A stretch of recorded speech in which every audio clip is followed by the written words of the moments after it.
Hey, what's up everyone? Mark Joy here. In today's live video, we're going to be going over the essential flight instruments, aka the six-pack. So these are going to be instruments that are essential, of course, for the flight of aircraft, and so that pilots can understand what the aircraft is doing when they can't see anything outside. All right, so let's do a quick overview of what we're going to be covering today. So we're going to be looking at the different instrument classifications, the purpose and importance of the six-pack, and do a breakdown of the six-pack. All right, so first off, instrument classifications. So there are basically two different instrument classifications out there. The first one that we'll cover here are gyroscopic driven instruments. And so you can think of the gyroscopic driven instruments as just that. You can think of any sort of gyro or like a spinning top that keeps some sort of rigidity in space as it's spinning. So the instruments are going to rely on rapidly spinning rotors that are mounted in gimbals. And so they maintain that orientation in space due to the principle of rigidity in space. And so that's called, from a physics standpoint, gyroscopic inertia. And so the gyros provide a stable reference point regardless of how the aircraft moves around them. So you can think that the gyroscope remains in one place, and then as the aircraft turns, pitches, rolls, yaws, whatever it might be, it's going to keep a stable reference point. The gyro keeps a stable reference point, and the case of the instrument is rotating sort of around the gyro. And so the gyroscopic instruments are normally driven by pneumatic vacuum pumps, but in older aircraft, they can be driven by venturi tubes. And we're not going to get too far into the venturi principle here, so feel free to give a Google to the venturi effect of air passing from a large space into a smaller space. And so for the pneumatically driven vacuum pumps, the suction is going to pull the air through the instruments. You can kind of think of that as sort of a water wheel. So as the air moves across the rotors inside of the instrument, it's going to spin the gyros at very high speeds. So somewhere between 10,000 to 15,000 RPMs. And so we'll get more into all of the different instruments that you can see in aircraft, but I have a note here for heading indicators, or HIs.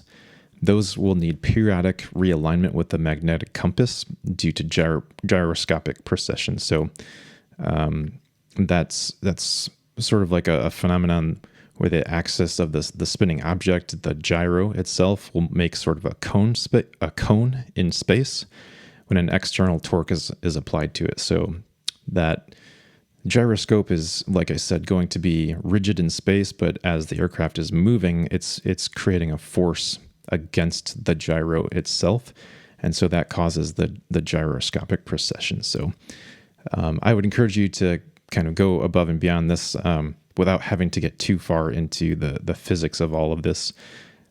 Check on YouTube about gyroscopic precession. I'm sure you can find a video of the person spinning the wheel in space, and they let it go. It's attached to a rope, and then the wheel sort of remains upright, but it will start spinning around the string or rope that it's attached to. So really interesting principle. I would encourage you to kind of, after this video, check that out and check out gyroscopic precession. I'm going backwards here. So here are some examples of instruments that are driven by gyroscopes. On the left here, we've got the attitude indicator, which tells you the pitch and roll of the aircraft. And so you can see inside here, here's the gyro that's going to be spinning. And then as the aircraft pitches up or down, this gimbal is going to rotate.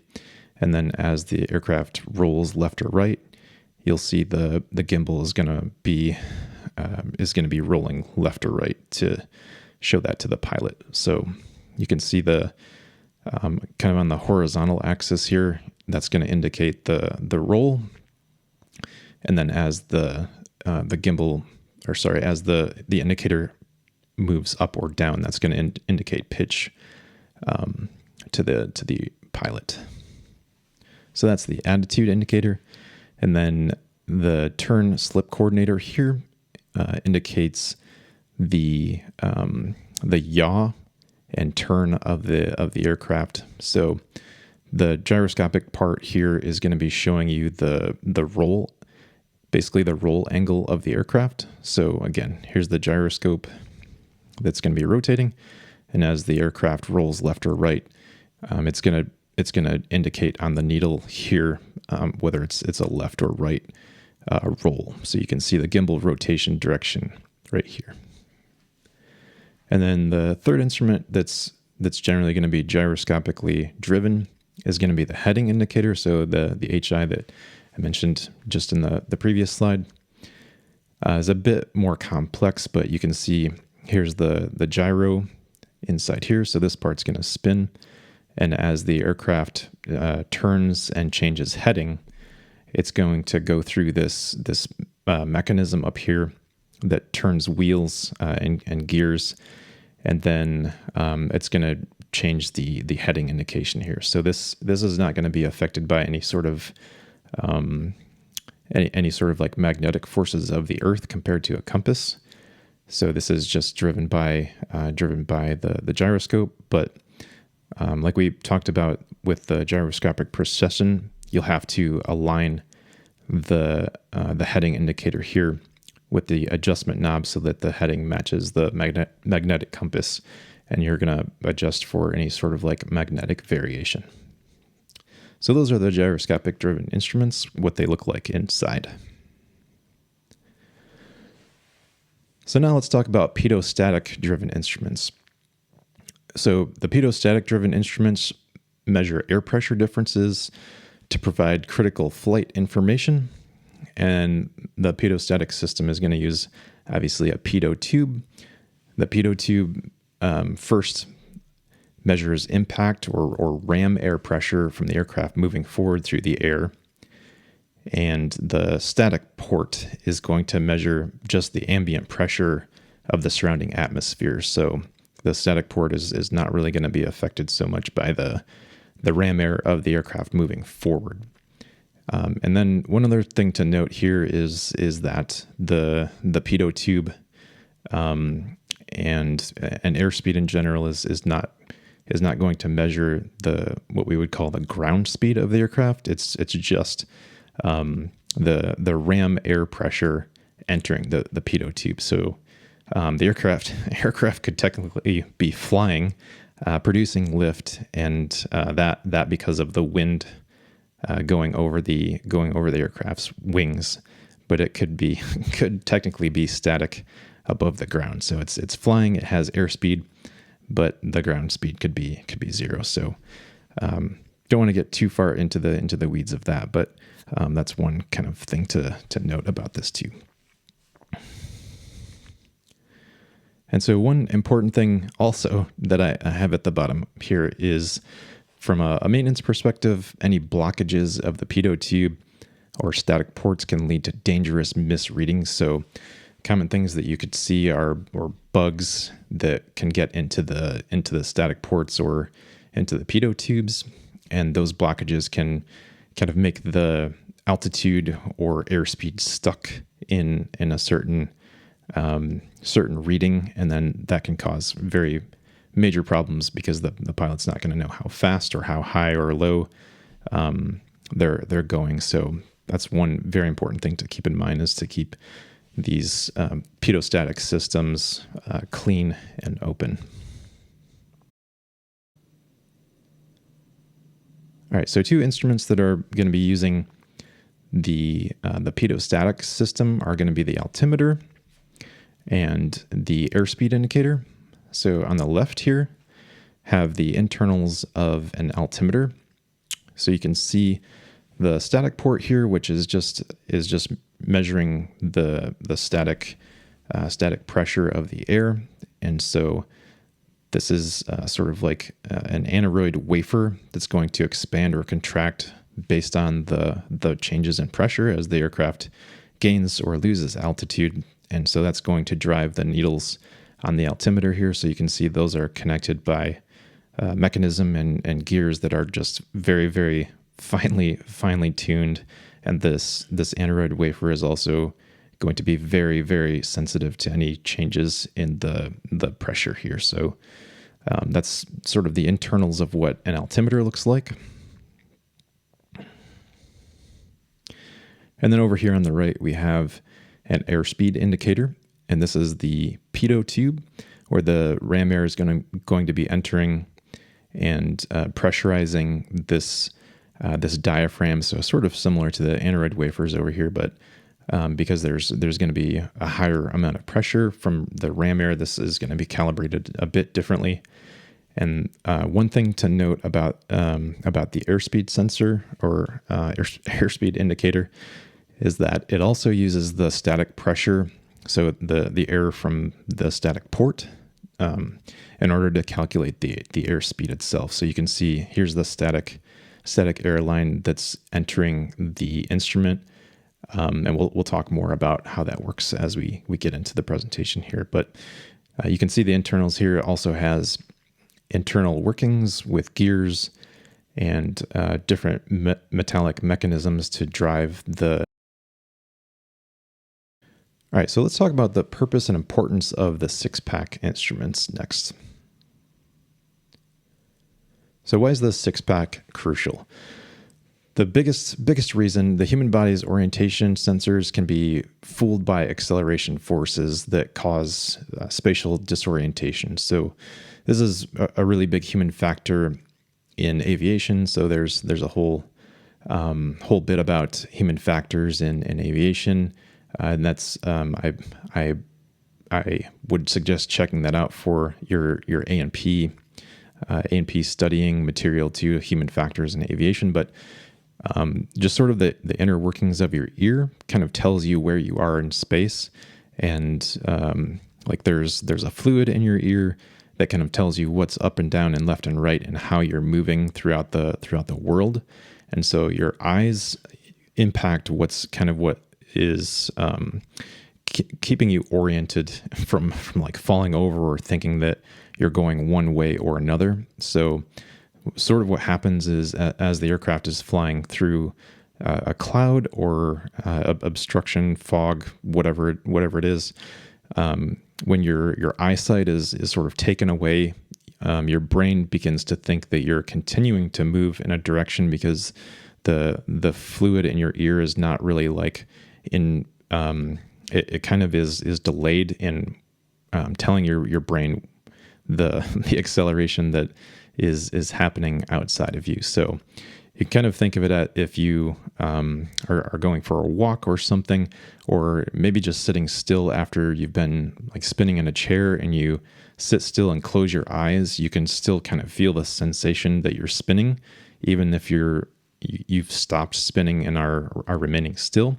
So that causes, if the pilot is quote unquote trying to steer by the seat of their pants and don't have any instruments as a visual reference, it can cause you to put in control inputs to correct for what you think is happening, and that's kind of what gets you to crash your airplane. So your brain thinks the aircraft is doing one thing, but it's actually not doing that thing because your brain has gotten reception from the previous input. So hope that kind of explains the sort of the reason for instruments and what's going on in your brain that's causing the disorientation.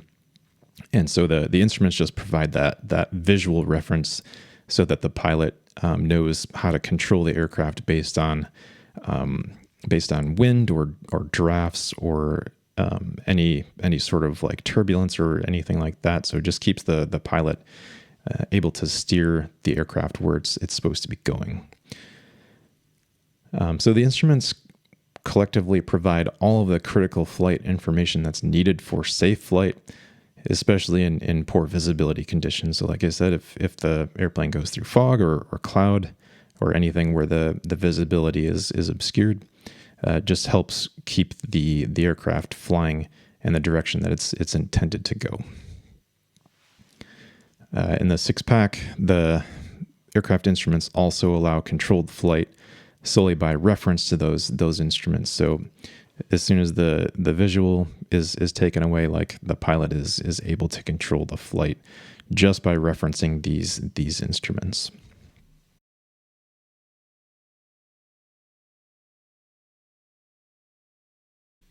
And so the instruments can sort of provide the complete picture of the aircraft. So number one, where you are, the energy state of the aircraft, so how fast, how high, and whether you're climbing or descending.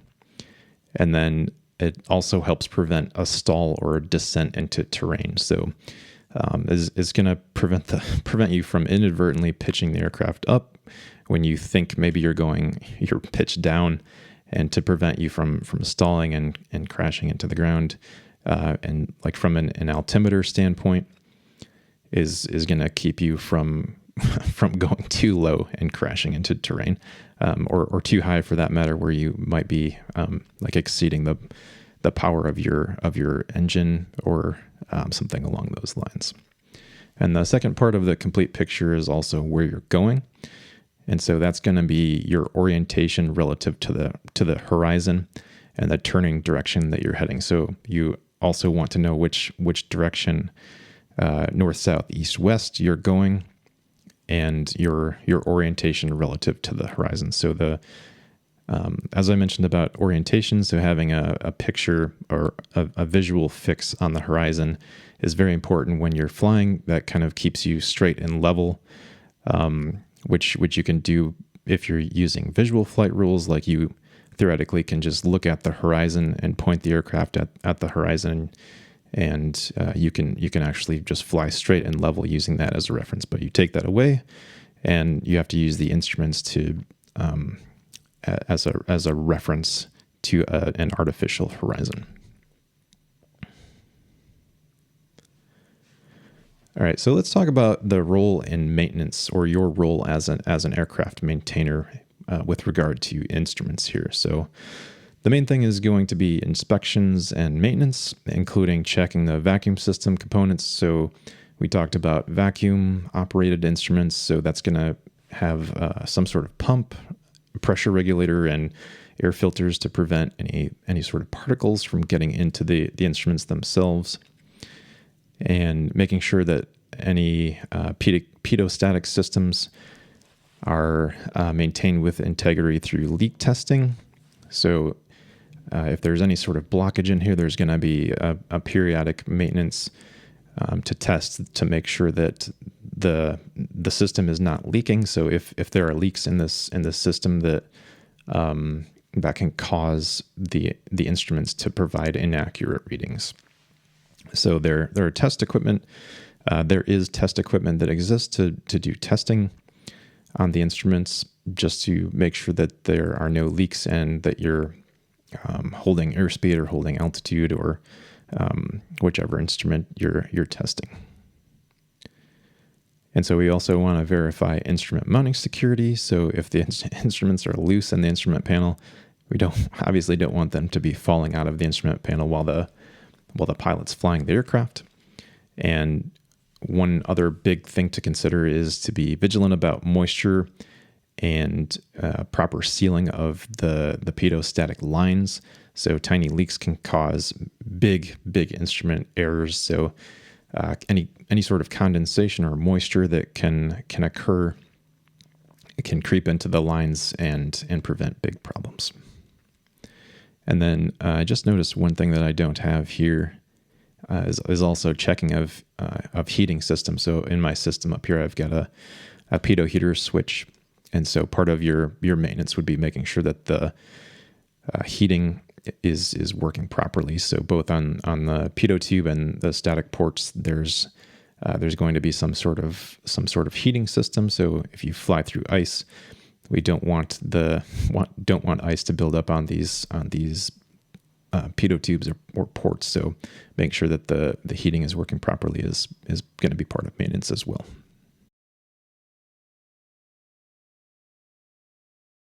All right, so more about maintenance of instrument systems.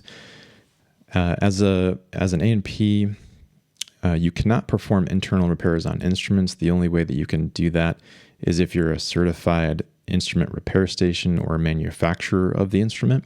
So that's one key thing to note here. And your role as the maintainer is more going to be to identify problems, remove faulty instruments, install replacements, and make sure that there's system integrity throughout. Not saying that you can't work on instruments if you do work for, say, a certified instrument repair station or manufacturer, if that's what you do.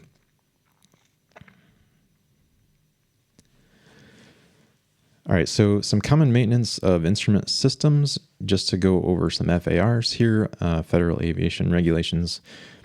Part 91.411 is a static system check, which is required every 24 months for aircraft. And then for 100-hour and annual inspections, instruments need to be checked for poor condition, mounting security, proper markings, and checked for any sort of improper operation. So just making sure that everything is working. And those are the sort of the big FARs that we're concerned about here for the simplest terms of the 6-pack here. There are other regulations out there for instrument maintenance, but we're just going to kind of talk about the base level here.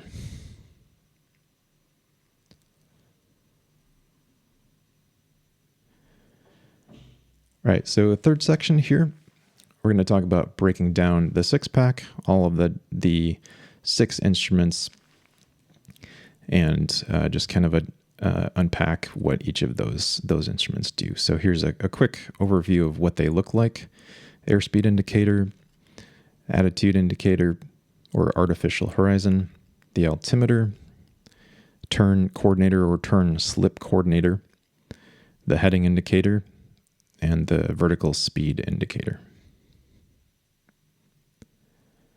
My scrolling is getting crazy here. Okay, so first let's talk about the heading indicator. So the heading indicator provides a stable non-magnetic heading reference as compared to a magnetic compass. The heading indicator is driven by gyroscope and uses vacuum power to spin a gyro that maintains its directional orientation in space. And so the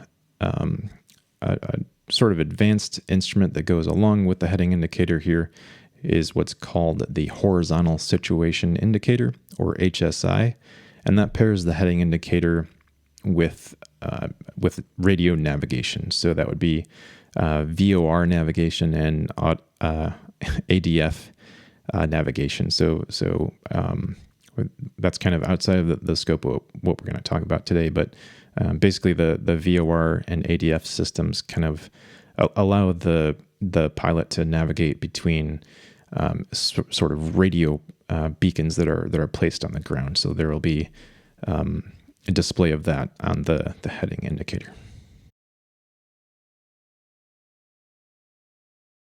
Okay, so here's a look inside of the heading indicator. We kind of glanced over this at the beginning, so this is the same picture that I had. So we'll just kind of revisit this here. But you can see the gyroscopic gimbal, or sorry, the gyroscope itself, and the gimbals around it, and the gears that are going to be turning the heading indicator as the aircraft changes direction. So changes heading, I should say. And that adjustment knob that's here to adjust compared to your compass for gyroscopic precession. And so just a look here at the instrument face itself. This is actually an HSI, so horizontal situation indicator, but in the simplest terms, you can see the headings here, or compass rows, I guess if you want to call it a compass rows, but north, south, east, west, with all of the degree markings here in between.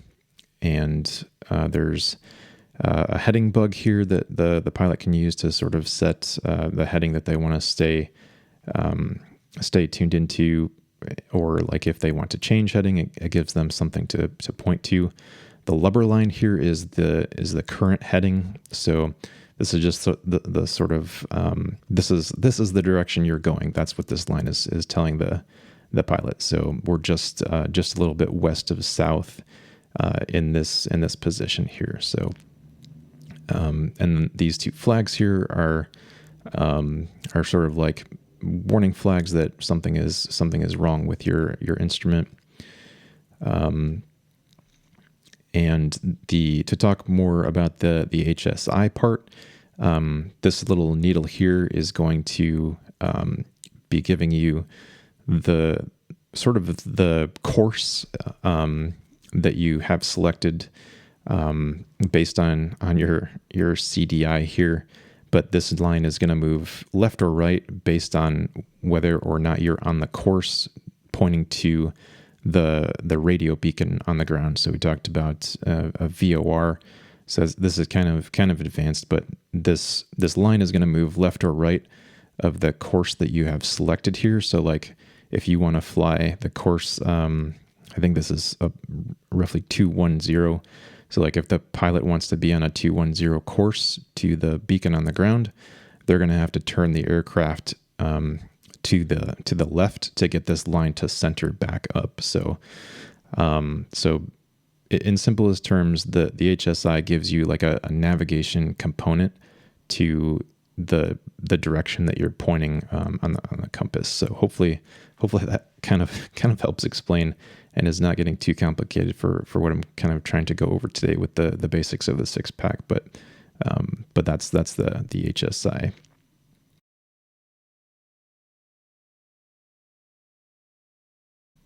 All right, next, the attitude indicator or artificial horizon. That gives pitch and roll information to the pilot and is also gyroscopically driven.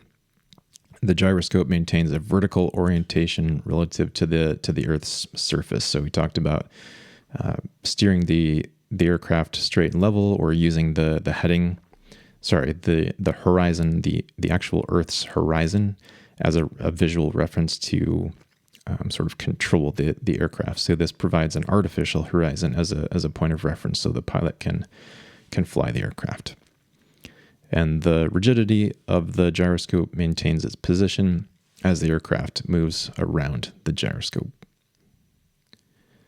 So going back to the same picture that I had back at the beginning of our presentation here. So up on top, we have the attitude indicator, and the horizontal line is sort of you can picture that as like the nose of the aircraft. So like this little dot would be the nose, and you can kind of think of this as the wings going across the nose.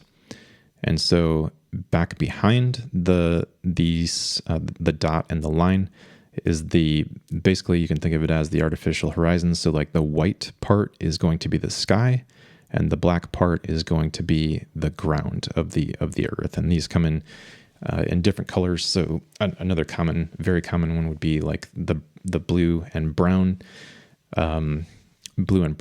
artificial horizon, which I'm pretty sure I had. Yes. So you can see in this picture here, it's got the brown on the bottom here to indicate the ground, and the blue to indicate the sky. And then you've got different degree markers to tell you the degree pitch angle of the aircraft. So that's just a different version of an attitude indicator. And then on the sides here and on the bottom, this is also going to indicate the roll of the aircraft.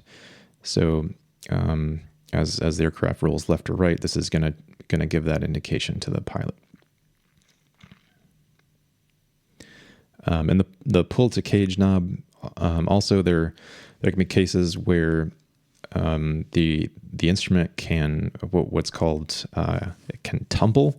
So if the aircraft gets in an orientation, I think this is more common if like it's an aerobatic aircraft where like it flips upside down or gets into an attitude that kind of exceeds the normal normal rating of the instrument itself. It can be sort of like stuck in a position. So you can pull this knob and it will reset the instrument. So that's the pull to cage lever right there.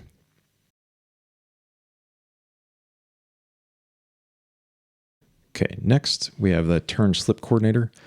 So the turn slip coordinator shows the rate and the quality of your turn. It's also gyroscopically driven.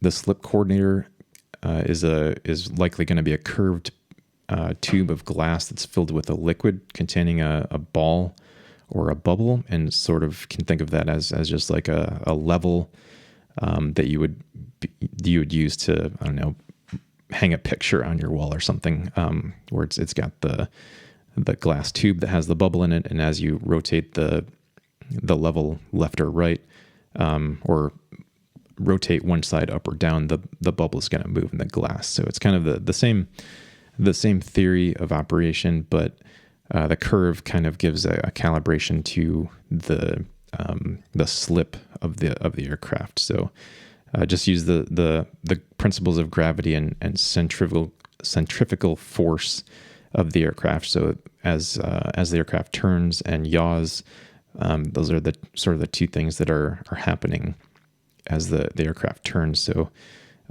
there's both the roll element and the yaw element of a turn in order to keep the aircraft coordinated in a turn so that the turn is efficient.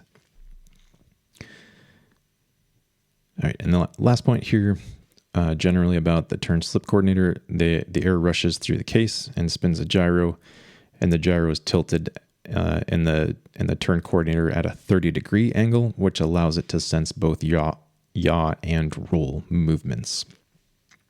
So that's one thing that's slightly different compared to the attitude indicator, and the I'm forgetting attitude indicator and heading indicator. Sorry.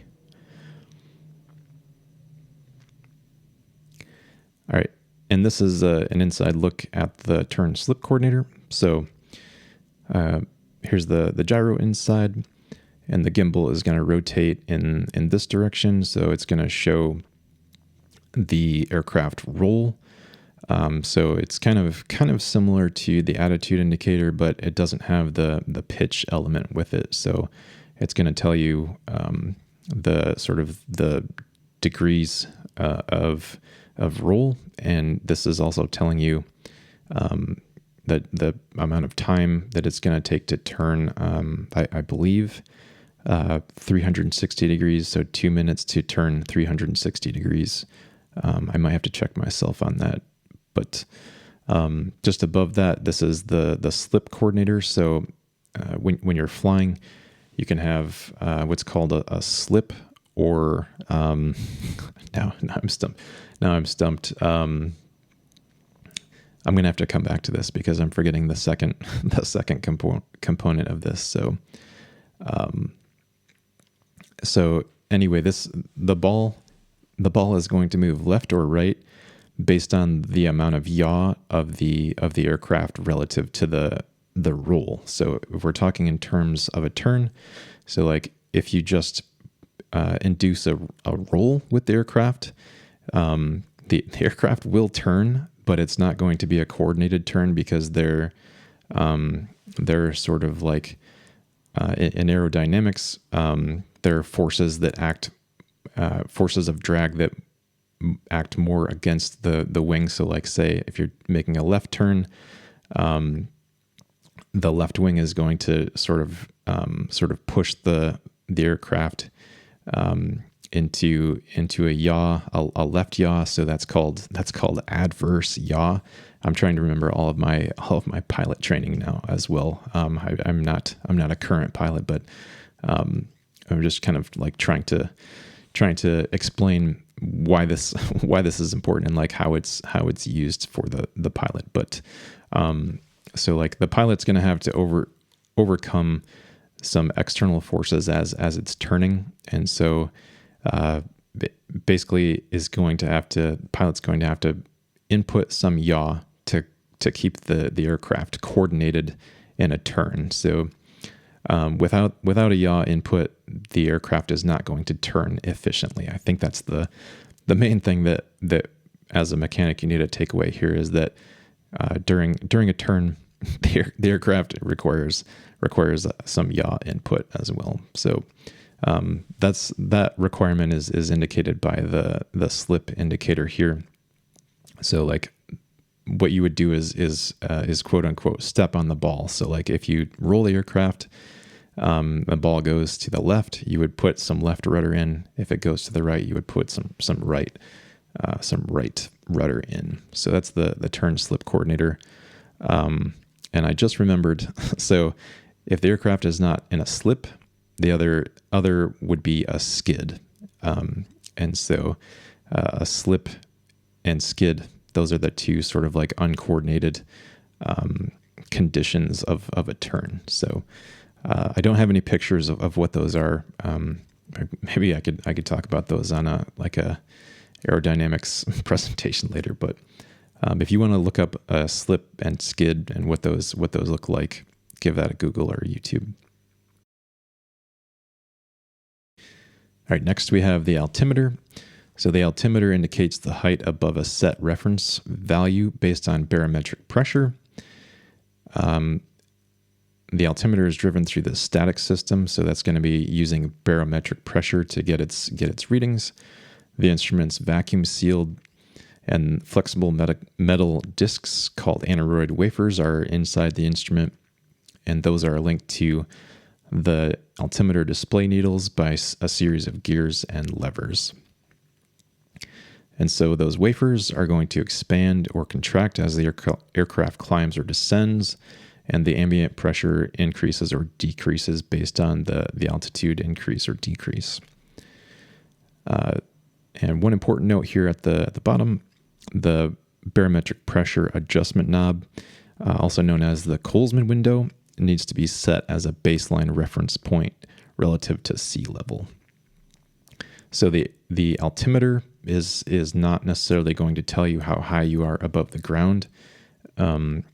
It's going to be purely based on the pilot's input to the instrument. So you're going to set a reference pressure that tells you sort of what sea level is, and then as you increase or decrease your altitude, it's going to be based on that reference pressure that you've set. So if that's set incorrectly, you could fly into the ocean sea level theoretically, and if it's set improperly, it can cause serious problems. So your altitude of 0 or sea level may not necessarily actually be sea level if you put in the improper reference pressure. So that's one of the biggest things to note here is it's going to be based on the barometric scale adjustment knob here. So it's not like it automatically tells you based on some like external like camera or something like that's going to tell you how high above the sea or ground that you are. So two sort of key terms to remember here.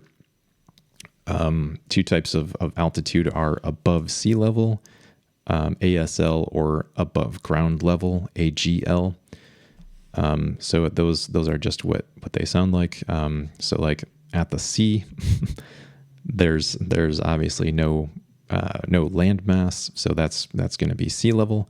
And then like if you have a mountain right next to the ocean, that's going to be the ground level. So you can kind of think of it as the sea level is 0, but your ground level might be like 500 feet above sea level, but your ground level is 0 at the ground. So without getting further into that, that's kind of, again, more, I'm kind of just getting off on a tangent here, but those are two additional things that you can check.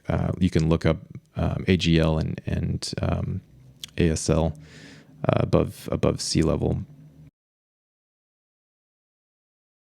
Without getting too far into the weeds, this is the internal picture of the altimeter.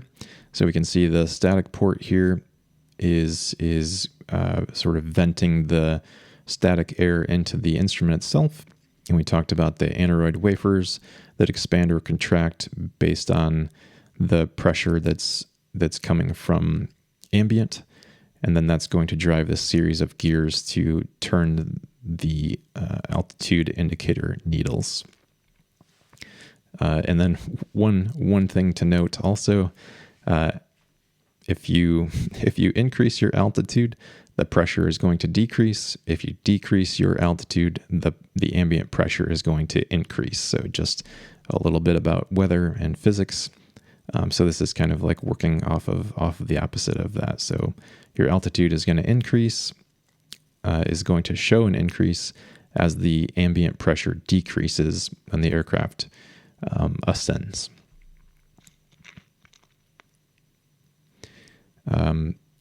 And altimeters can also, there can be a lot of different flavors, but from the side view here, this is a 3-needle altimeter.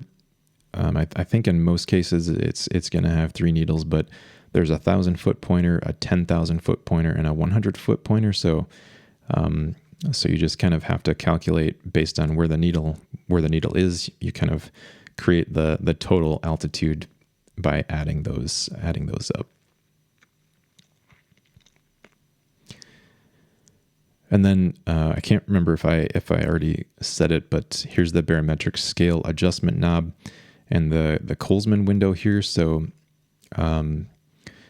at standard pressure and temperature, standard pressure would be 29.92 inches of mercury, and so you can see the little adjustments in here. So like if it were a standard pressure day, you would turn the knob to be 29.92, and that would be your reference pressure. So like any climbing above that, your altitude is going to be based on that reference pressure of 2992. All right, next up, we have the vertical speed indicator, or VSI. And the vertical speed indicator shows the aircraft's rate of climb. It measures the rate of change in static air pressure only. It uses 2 chambers. There's a main chamber that's directly connected to the static port, and then there's a reference chamber that's connected to the main chamber through a calibrated leak. And we'll see that in the picture I have to follow here. And this pressure differential is caused during climb and makes a flexible diaphragm move. So similar internals to an altimeter, but there's the calibrated leak chamber. And there's also a mechanical linkage that's going to drive the needles in order to move them. And one big note here at the bottom, there's a lag due to the time needed for the pressure to change between the 2 chambers. So it's not as you begin climbing or descending, the instrument is not going to register instantaneously. So there's a slight lag in the instrument.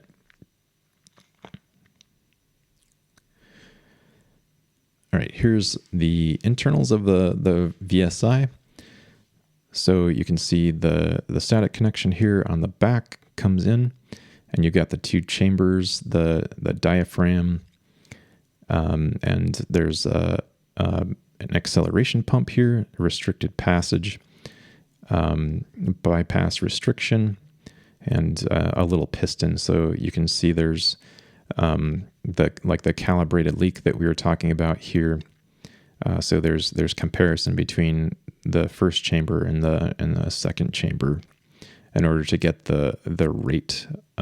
So as the pressure is going to increase or decrease, it's sort of measuring the rate of the change in the pressure without getting too complicated about it. But you can see over here the needle is going to show up or down. So the rate of climb is going to be either positive or negative. And so it's just telling you how many feet you're going to gain for a certain amount of time. So like if you're, in a 500 foot per minute climb, after 1 minute, you will have climbed 500 feet, obviously. So it basically just tells you how fast you're climbing or descending, and you can calculate the amount of time that it's going to take to gain or lose that amount of altitude.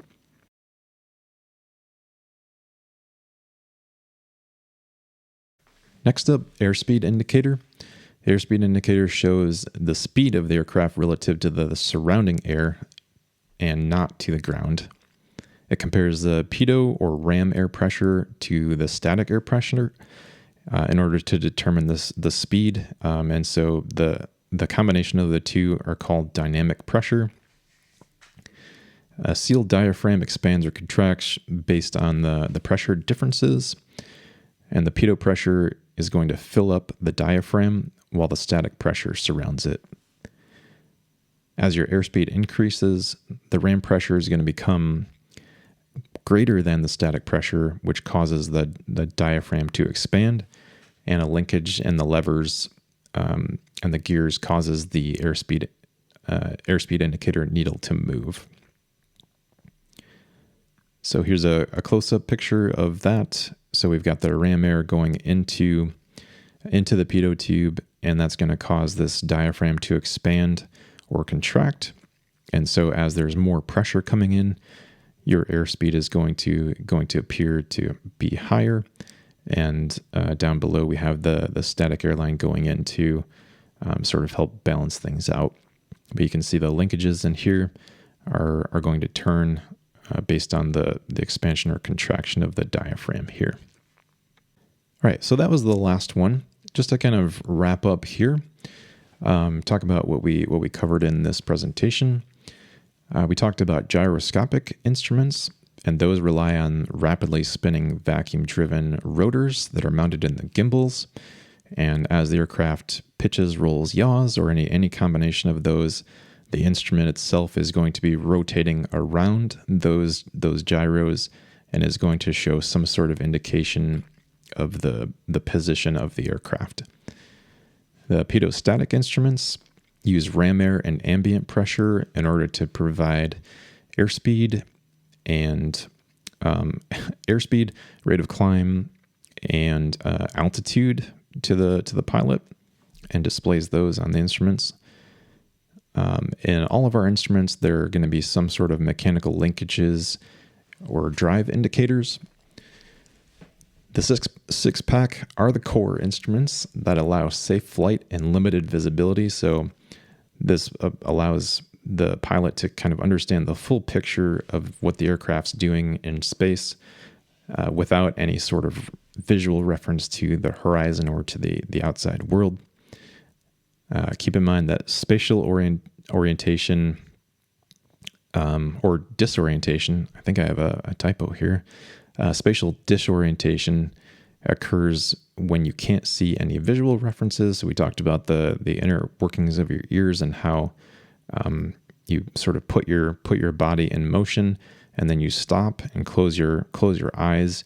You have sort of the sensation that you're still moving when you're actually not, because it takes a bit for your the fluid in your ear to catch up with the inputs, or maybe call it outputs to your brain, to stop the sensation that you're moving through space. Your role as an aircraft mechanic is mainly going to be to test, inspect, and replace these instruments, unless if you work for a certified repair station that repairs instruments or breaks them open and does maintenance on them, or if you're an instrument manufacturer. And last but not least, the six pack is the ASI, or airspeed indicator, the HI, or heading indicator, the VSI, or vertical speed indicator, the TC, or turn slip coordinator, the AI, or airspeed indicator, and last but not least, the altimeter. So that wraps up today's presentation on our six-pack, very basics of avionics and instruments for the pilots to reference as they're flying through the air, helps them not crash into the ground in in the worst terms. For some reason, I feel like I just have a dark humor about all of this. I feel like I said crash about 10 different times. But anyway, hope this helps you out, and we'll see you in the next training video. Thanks.